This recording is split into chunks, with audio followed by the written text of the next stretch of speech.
On today's episode of Turd City, we have this Hunter Stratford 2 5-minute fan. Now, this fan was a pain in the ass, and that is putting it very, very, very delicately. As you might be able to tell, it uses the AVT mounting system, which stands for Always Very Terrible. And that it was. I spent like half an hour trying to do it. When it didn't work, in a fit of rage, I took the fan back down. Well, I just unhooked it. That's all as far as I could get. And I kind of purposely dropped it on the ground. It was only from a couple feet, so I just kind of made the switch housing a little more crooked. I can go back and fix that or just swap it with the other one I've got. But yeah, it's fixable and everything still works fine. And it was far better I do that than yeet the thing across the room. But yeah, I then went back, took another look at it, tried something a little bit different, and that seemed to be the trick. So I feel like the anger and the stupidity with this mounting system really just depends on whether you're doing it exactly perfect. If you have everything set up in ideal conditions, it's not bad. If you do not have it set up in ideal conditions, you are going to absolutely lose your freaking mind, which really is not the best of design, and I can see why everybody despises this. I didn't have any problems with my auberge at all. That was a really easy one to install, and I actually stole the ball off of that one to hang this. I do have one on the way, so this fan can stay exactly as you see it here. However, it is currently on the way. I ordered it off of eBay, and I was bored. I took the day off as like sort of a mental health day, and I messed around with this, even though this actually, you could say, worsened my mental health. I mean, look at me. I've talked about it for 2 minutes straight. That's how annoyed I've been. But anyways, I should probably get this thing rolling here because obviously we have a full demonstration here. I didn't just pop on here to talk for literally no reason. So this obviously uses the bowl light kit, and like I said, this uses 5-minute fan technology, which is really interesting because I don't remember them ever making these as 5-minute fans like this. To create this fan, I took this one and the other one I have down there, and I combined them together, and I made this one the best one, even though that's not really saying too much, as the difference between the two are just very, very minor scratches and such. Anyways, I'll go ahead and turn the light on here. It's reasonably bright for a bowl light kit. It's not horrible. Light distribution could still be better. I do need to do a bit of a better job of wiping those blades down again. I did pick the best of the blades. The other set was actually better. Somehow, though, a big scratch ended up on one of them. And I don't know how that happened since it hadn't even been touched. But anyways, no bother. I put this set on there. Then I believe this is the glass shade that I'm keeping with the fan as well. And it is hanging a little bit crooked. I couldn't fix that with the AVT. It's okay though. It's fine. This isn't permanent. So I just left it. So the Stratford, I honestly don't even know when they introduced it. I want to say it was late 90s, early 2000s. Leaning more towards early 2000s. I think this was a Home Depot special. I assume so because the other fans in the house were Home Depot as well, the one I got this out of.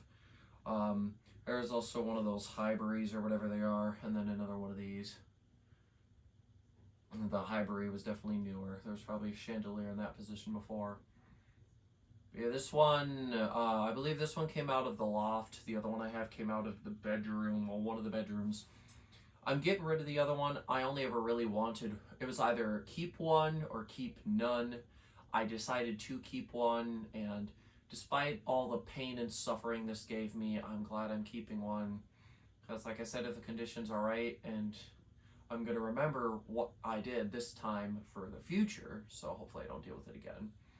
One issue I did have, though, was when installing the ball and the mount and that whole thing, it just won't secure on tight like it's supposed to, and I have no idea why. It's held on, it's not going anywhere, but something's up there, and I have no idea why I did it exactly like the manual said. I'm not too sure what's going on there. I'm gonna look into it when I get the new ball in. It also is coming on a down rod, so I'm gonna take a look at that one, see how that is, and compare and see what I did different, because I have no idea why they're all giving me trouble now. And I ball swapped between this and the Auberge back and forth a couple times, because there were a couple times where I gave up and was done, but I don't really give up fully ever, so I came back to it. But yeah, I can never get that to work right, so it's got a bit of torque, but you don't really notice it. So let's see, 0.24 amps, 7.9 watts, and about a third of a power factor.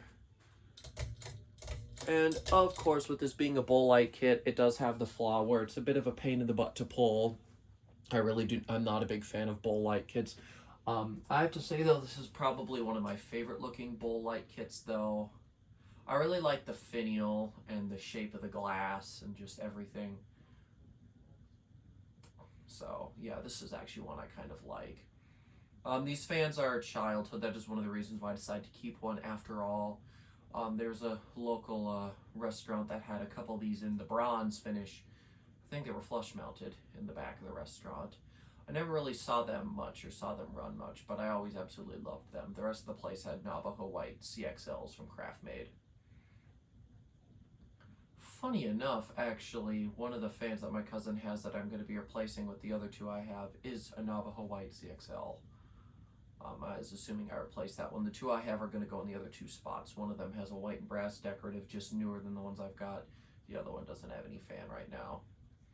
And yeah, I'm thinking I still could realistically install this one in there as well, but I'm going to keep this, I think, and just find another fan for that spot. So yeah, the performance-wise, it's fairly decent. It's reasonably quiet, just a little bit of a hunter hum that you usually get. So let's see, 0.42 amps, 26.9 watts, and half power factor. Take it to high.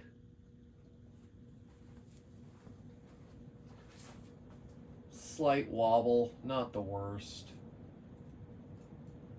And power-wise, it's blowing things around. This uses an Air Max motor, so it's not total garbage.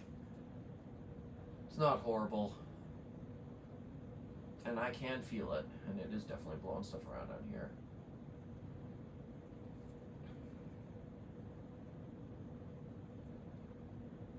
So yeah, there's high. It's doing a pretty good job. I'm quite happy with it.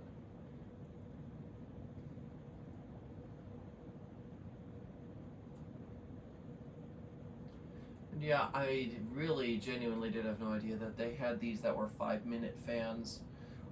If I keep saying I'm gonna pull up the model number on the Hunter website and see if it's a special version and whatnot, but I never did. I'm gonna try and remember to do that after the video. I highly doubt I'll remember to put it in the description because I have no idea when this video is gonna be uploaded. I've got a few months worth of videos still. Alright, let's go take a look at the kilowatt again. Let's see, 0.64 amps, 76.9 watts, and a whole power factor. Somehow, even though this isn't one of the lower hanging fans, I still just about hit my head on it. Might just be because it's crooked, honestly.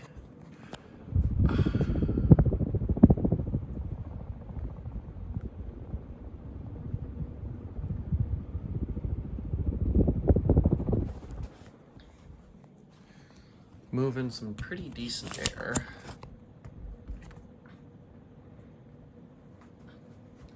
Alright, let's go and do spin down. Now, both of the bearings on these fans here, I noticed both of them were a little bit stiff. Just in spinning it, I could tell it stopped a little bit more sudden than it should. So we'll see how long this takes. Oh, and one thing, by the way, that you guys may be curious to know is that the 5-minute fans actually have multiple sets of holes drilled in the motor.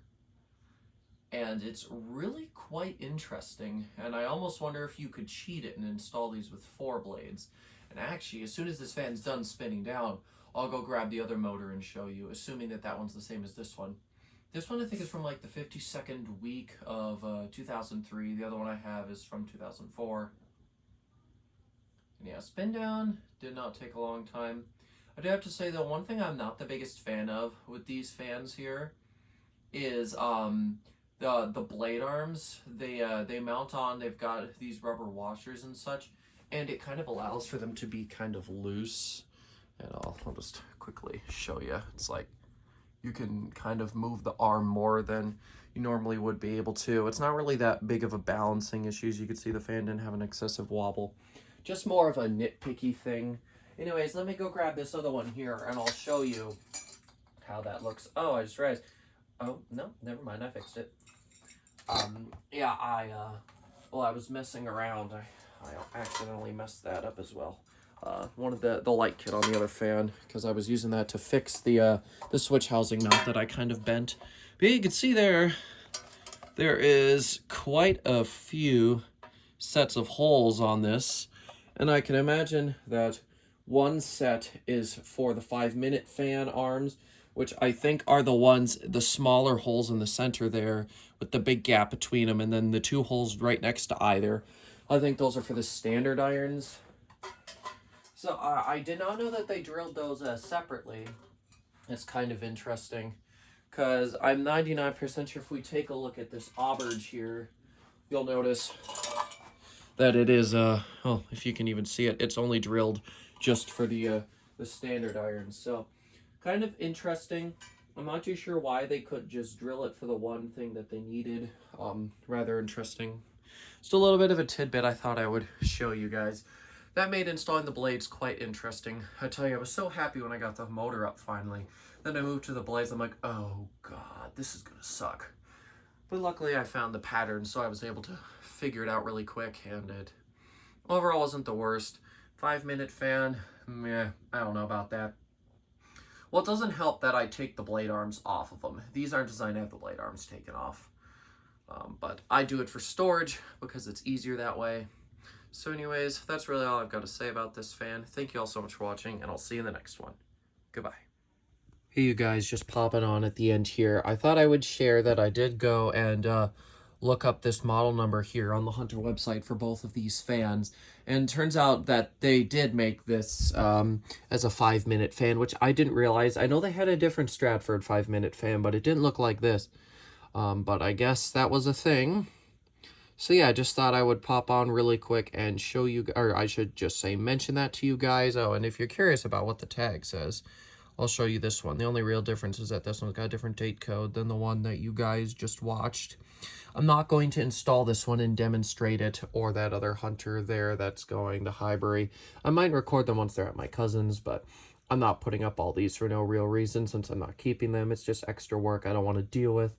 Once I run through all of my ceiling fans, I've got a bunch of remakes I would like to do, so it's just not really worth it. But yeah, just thought you guys would like to see that. So once again, thank you all so much for watching, and I'll see you in the next one. Goodbye.